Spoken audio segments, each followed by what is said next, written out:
Bismillahirrahmanirrahim. Assalamualaikum warahmatullahi wabarakatuh. Perkenalkan, nama saya Sri Wahyuningsi, mahasiswi jurusan Ilmu Kesehatan Masyarakat, Peminatan Promosi Kesehatan dan Ilmu Perilaku Universitas Muhammadiyah.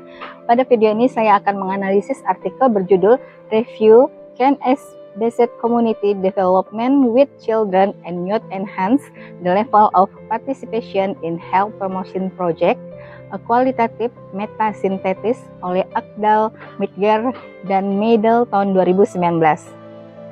Tujuan penelitian ini yaitu untuk menelaah sejauh mana pendekatan Asset-Based Community Development atau ABCD mampu meningkatkan partisipasi anak-anak dan remaja dalam proyek promosi kesehatan. Intinya, para penulis ingin tahu apakah pendekatan yang berfokus pada kekuatan komunitas ini benar-benar membuat anak muda lebih terlibat secara aktif dalam isu-isu kesehatan.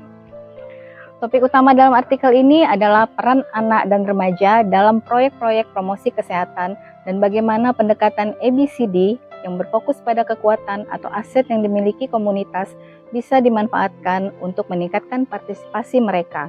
Fokus utama berada pada konteks sekolah dan komunitas yang melibatkan kaum muda secara aktif. Penelitian ini bertumpu pada pendekatan ABCD seperti yang dikembangkan oleh Krishnan dan McKnight yang menekankan pada pemetaan aset komunitas daripada melihat kekurangan. Selain itu, teori ini berpartisipasi dari Roger Hart, yaitu Ladder of Participation, digunakan untuk menilai tingkat keterlibatan anak-anak dan remaja dalam berbagai studi yang dianalisis. Metodologi penelitiannya yaitu penulis melakukan kualitatif metasintesis, yaitu penggabungan temuan dari 12 studi kualitatif yang relevan. Mereka menyaring lebih dari 3.800 artikel dari 10 database dan memilih studi yang betul-betul menekankan pendekatan ABCD dalam konteks promosi kesehatan bagi anak dan remaja. Semua studi berasal dari negara-negara berpenghasilan tinggi dan berfokus pada konteks sekolah atau komunitas. Temuan utamanya bahwa ketika pendekatan ABCD diterapkan secara konsisten mulai dari pemetaan aset secara partisipatif hingga pelibatan aktif remaja, tingkat partisipasi mereka meningkat secara signifikan. Peran fasilitator dewasa sangat penting dalam mendampingi proses dan menciptakan ruang aman bagi anak-anak untuk menyuarakan ide. Kesimpulan dari penulis. Penulis menyimpulkan bahwa pendekatan ABCD bisa menjadi alat yang efektif untuk membangun kapasitas partisipatif anak dan remaja dalam promosi kesehatan. Namun mereka juga menekankan bahwa jumlah studi masih terbatas dan kualitasnya beragam sehingga perlu lebih banyak penelitian untuk memperkuat temuan ini. Artikel ini sangat relevan dengan tema pengorganisasian masyarakat yang telah dipelajari, khususnya pendekatan berbasis aset atau asset-based approach. ABCD mendorong perubahan dari paradigma defisit, melihat apa yang kurang dari komunitas, menuju paradigma pemberdayaan, di mana kekuatan lokal menjadi titik tolak intervensi. Konsep partisipasi bermakna, pembangunan kapasitas, serta peran fasilitator sebagai katalis perubahan, semuanya menjadi topik penting dalam perkuliahan ini. Kekuatan dan kelemahan artikel. Kekuatan artikel ini yaitu, pertama, teori yang digunakan kuat dan aplikatif. Kedua, menggunakan kerangka Hart untuk mengukur tingkat partisipasi secara struktur. Ketiga, memberikan pemahaman baru bahwa anak-anak dan remaja tidak sekedar sebagai penerima manfaat, tapi juga bisa menciptakan ide dan solusi dalam proses pembangunan kesehatan komunitas.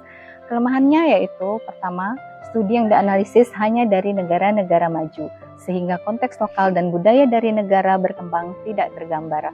Kedua, semua studi bersifat kualitatif, belum ada data kuantitatif untuk mengukur dampak partisipasi terhadap hasil kesehatan secara nyata. Kemudian yang ketiga, beberapa studi tidak sepenuhnya konsisten dalam menerapkan prinsip ABCD, sehingga sulit menilai keberhasilan secara utuh. Kontekstualisasi dan implikasi di Indonesia. Di Indonesia, pendekatan ABCD sangat mungkin diterapkan, apalagi mengingat banyak komunitas memiliki kekuatan lokal yang besar, baik dari segi sosial, budaya, maupun sumber daya manusia muda yang aktif. Namun ada beberapa tantangannya, yaitu budaya paternalistik masih kental, suara anak dan remaja seringkali kurang dihargai.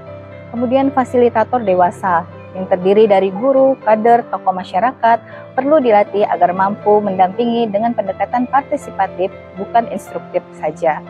Kemudian butuh kebijakan dan dukungan struktural agar partisipasi bisa benar-benar berdampak. Saya pribadi menyambut pendekatan ABCD sebagai alternatif yang segar dan memberdayakan, karena ia mengangkat potensi lokal dan tidak bergantung pada bantuan luar negeri. Namun, saya juga berhati-hati dalam menerimanya secara utuh. Terlalu menekankan pada aset bisa menutup mata terhadap masalah struktural seperti kemiskinan, ketimpangan, dan kekuasaan yang tidak seimbang. Kita tetap perlu mengakui kekuatan lokal, tetapi juga kritis terhadap ketimpangan sosial yang ada. Saya juga berpandangan bahwa dalam konteks Indonesia, penerapan ABCD perlu disertai dengan advokasi kebijakan agar partisipatif tidak hanya terjadi dalam skala mikro, misalnya hanya pada proyek sekolah, tetapi juga mempengaruhi sistem secara lebih luas. Demikianlah hasil analisis artikel yang berjudul Review Can Asset-Based Community Development with Children and Youth Enhance the Level of Participation in Health Promotion Project, a Qualitative Metasynthesis. Saya harap artikel ini membuka wawasan bahwa anak dan remaja bukan sekedar objek promosi kesehatan, tetapi juga bisa menjadi subjek yang aktif dan punya daya. ABCD memberi ruang bagi mereka untuk berperan, berkontribusi, dan bertumbuh dalam proses pembangunan komunitas. Sebagai mahasiswa, saya melihat pentingnya mendalami pendekatan ini lebih jauh, sambil tetap kritis terhadap konteks, tantangan, dan peluang lokal yang dihadapi. Jika Indonesia ingin membangun masyarakat yang sehat dan berdaya sejak usia dini, maka keterlibatan bermakna dari anak dan remaja dengan pendekatan yang menghargai kekuatan mereka bisa menjadi titik mula yang menjanjikan.